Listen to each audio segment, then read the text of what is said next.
What's up tout le monde? Bienvenue sur l'Open Podcast avec Michael. Mon nom est Michael Lavallée-Gravel, puis aujourd'hui on va aborder un terme qu'on n'est pas habitué, la résistance, l'acceptation. Comme quoi qu'on n'a rien à laisser aller, mais tout à laisser être, puis comment qu'on peut amener une attitude d'acceptation puis de présence dans tout ce qui est, autant ce qu'on considère de beau comme de pas beau. Fait que je t'invite à être pleinement ici, maintenant, dans les prochaines 15 minutes. Puis s'il y a un message qui résonne avec toi, je t'invite à le partager. Merci d'être là. Vraiment merci d'être là.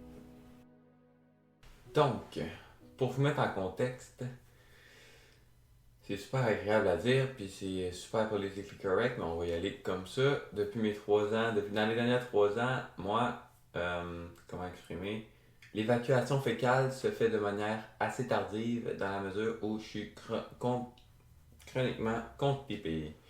Puis bon, c'est pas une situation que j'adore particulièrement vivre avec. Disons que moi, on préfère quand ça y va, puis on se pose pas trop de questions. Mais bon, c'est ce que je vis en ce moment avec, puis qu'est-ce que tu veux, c'est ça qui est ça. Puis un moment donné, récemment en fait, la semaine passée, cette semaine, on est en octobre, puis je me demandais, je vais faire comment? Ça faisait genre 3 4 jours. Puis là, j'avais de la misère à l'accepter parce que en plus, ça me fait faire de l'insomnie souvent quand j'ai de la constipation puis tout. Fait que c'était tough, c'est désagréable, puis en plus, il y a le petit singe qui s'agite de ah, c'est pas bon d'être constipé, puis blablabla, blablabla. Fait que j'étais comme non, on va juste essayer d'accepter ce qui est là. Ok, je vais aller prendre une marche. Je vais aller prendre une marche dans mon champ, changer les idées, regarder au loin.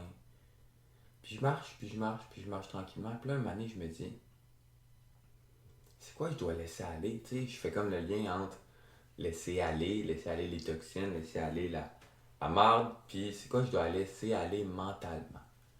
Puis au moment où il dit ça, je le disais en anglais, what do I have to let go? Puis au moment où j'ai dit ça, ça a fait dans ma tête, nothing to let go, everything to let be. T'as rien à laisser aller, t'as juste à tout laisser être. Ça a frappé fort.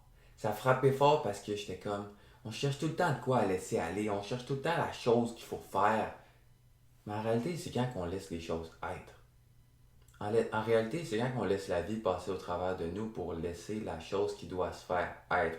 En réalité, c'est quand on est capable de pleinement être avec ce qui est ici, maintenant, sans essayer de changer la réalité. Nothing to let go, everything to let be. Croyez-le ou non. J'ai marché 20 minutes, je suis revenu, j'étais allé aux toilettes. Coïncidence? Je ne pense pas. Je ne pense pas. Ça m'a vraiment fait réfléchir sur l'acceptation de ce qui est versus chercher à laisser aller une expérience qui peut passer comme de l'acceptation.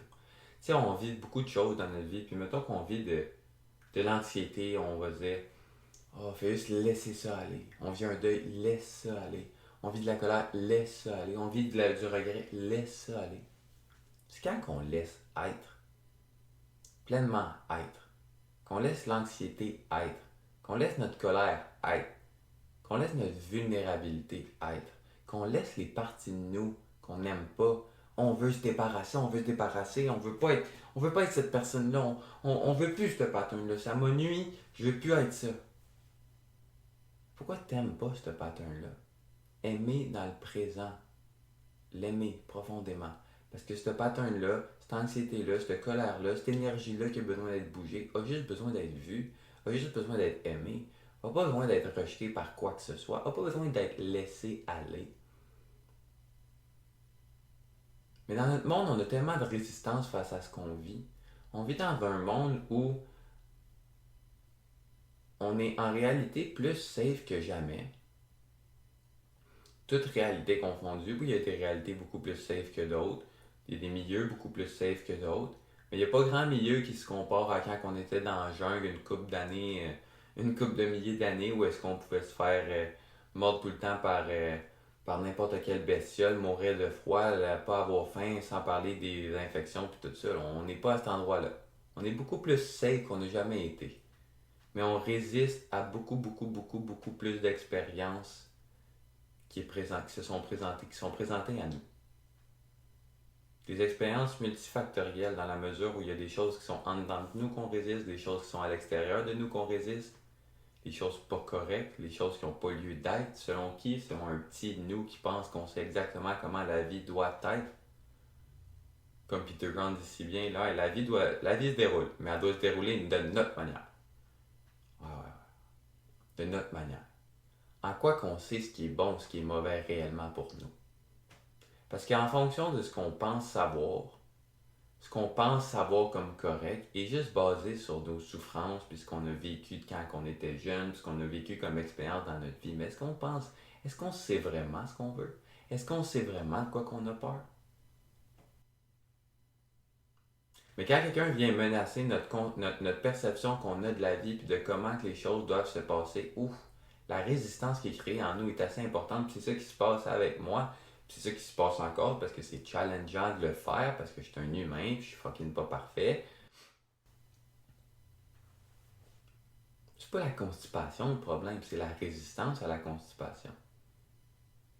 La résistance à la maladie, la résistance au fait qu'en ce moment, ces choses-là ne devraient pas se passer comme ça.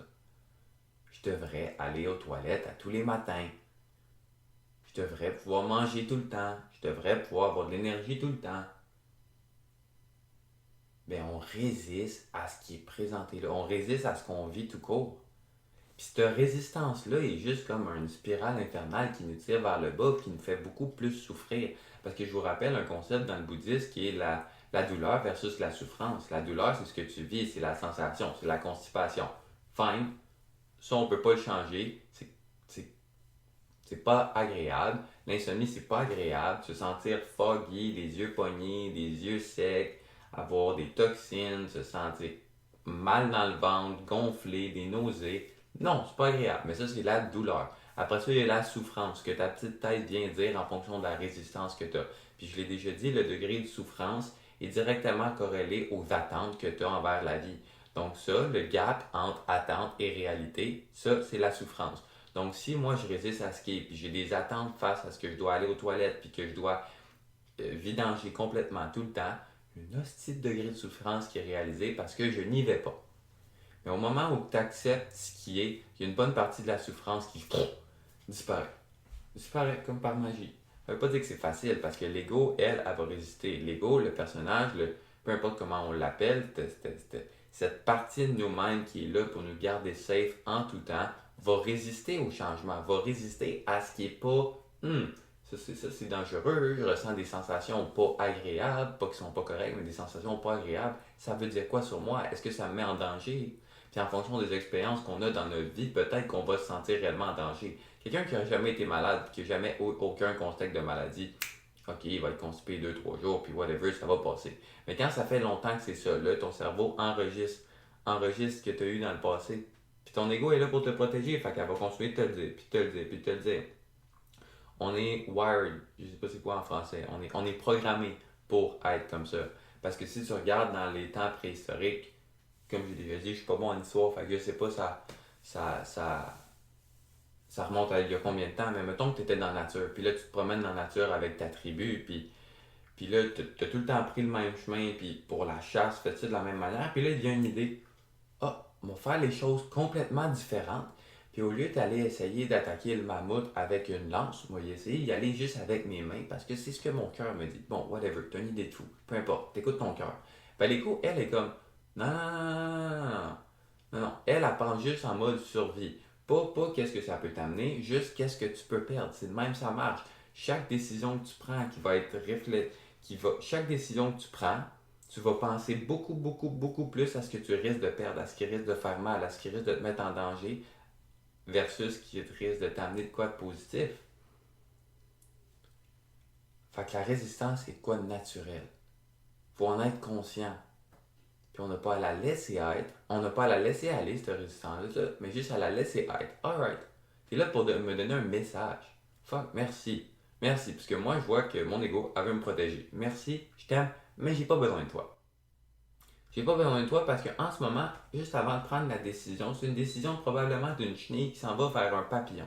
On s'en va vers une conscience plus élevée. On va faire un choix qui va nous amener à voir des parties de nous-mêmes qui n'ont pas été vues, qui va nous amener à peut-être vivre des émotions qui n'ont jamais été vécues, qui va nous amener dans un mindset qu'on n'a jamais été, à passer d'une fucking chenille à un papillon. Mais qu'est-ce qui se passe avec le papillon dans le processus de métamorphose? Il y a une partie là, dans le processus de métamorphose qui est fucking pas nice. Non, qui est pas nice, qui est noir, que le papillon a sûrement l'impression de mourir. Puis ça a été scientifiquement prouvé que quand il est dans son cocon, les cellules de la chenille attaquent les cellules du papillon pour pas que le papillon devienne ça. Tu vois-tu la bagarre interne? Ben, on vit, nous, la même chose en tant qu'humains. On vit tout ça dans nous à chaque fois qu'on est confronté à quelque chose. Sauf que si, à ce moment-là, deux choses se passent. Si, mettons, quelqu'un de l'extérieur ouvre le cocon, qu'est-ce que ça fait?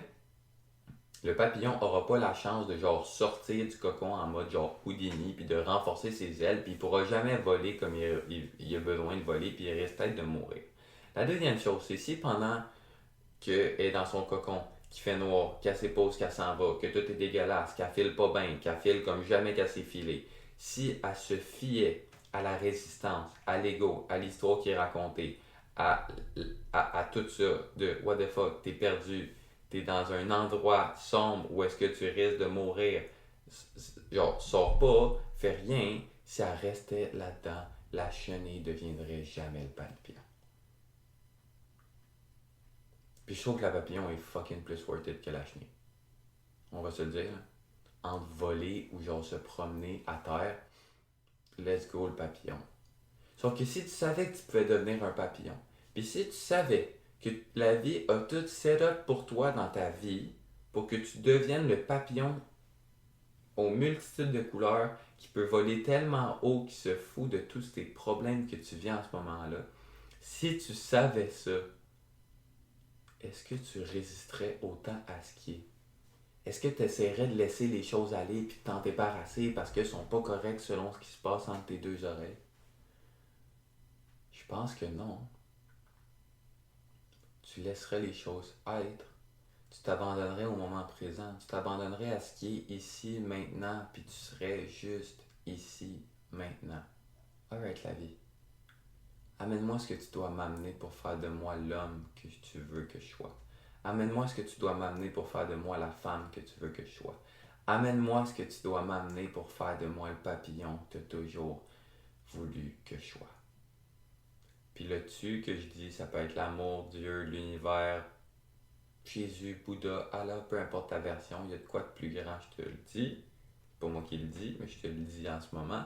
Fait que utilise ce qui est correct pour toi, ton cœur, whatever. Mon cœur, amène-moi les choses nécessaires pour que je devienne l'homme que tu veux que je sois. Mais ça ne sera pas possible si tu résistes à tout ce qui est proposé. Ça ne sera pas possible si tu résistes à tout ce qui est amené, autant agréable ou pas que ça peut l'être. Puis non, je suis pas parfait, je le sais, puis j'ai de la misère des fois à accepter que je peux être faible, je peux ne pas être fort, je peux ne pas être inspiré, puis des fois ma situation de santé me fait mal, puis des fois ce qui m'arrive dans ma vie me fait mal, puis je sais pas où je m'en vais, puis ça fait mal, puis je me sens perdu comme jamais, puis ça fait mal. Puis maintenant, je le fais de plus en plus, je l'assume de plus en plus. Je suis pas plus fort qu'un autre. Oui, j'ai des forces de caractère, mais je veux dire, en réalité, ça m'arrive de vouloir pleurer dans ce qui est là. Puis maintenant, c'est ça que ça veut dire. C'est pas de laisser aller cette tristesse-là, mais c'est de la vivre. Ça m'arrive d'être en crise envers la vie. Puis c'est de la vivre, cette colère-là, pas de la laisser aller. Ça m'arrive, ça me fait chier d'être anxieux. Je devrais pas être anxieux, je médite, je fais tout correct, je devrais pas. Je veux laisser aller cette anxiété-là. Non, je veux m'asseoir avec puis l'accepter. C'est quoi le message que tu as à me donner? La vie, c'est quoi que tu veux me dire? Comment je peux être plus à l'écoute? Comment je peux être plus dans l'ici maintenant? Comment je peux encore plus vivre ce qui est présenté devant moi maintenant?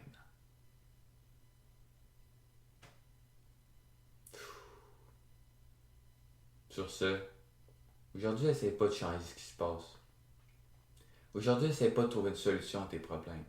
Aujourd'hui, essaye pas de sortir de ce que tu penses que tu dois sortir.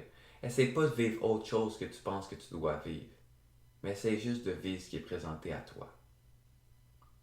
Peut-être qu'il y a des miracles qui vont en sortir. Peut-être qu'aujourd'hui, tu vas passer d'une chenille à un papillon. Who knows?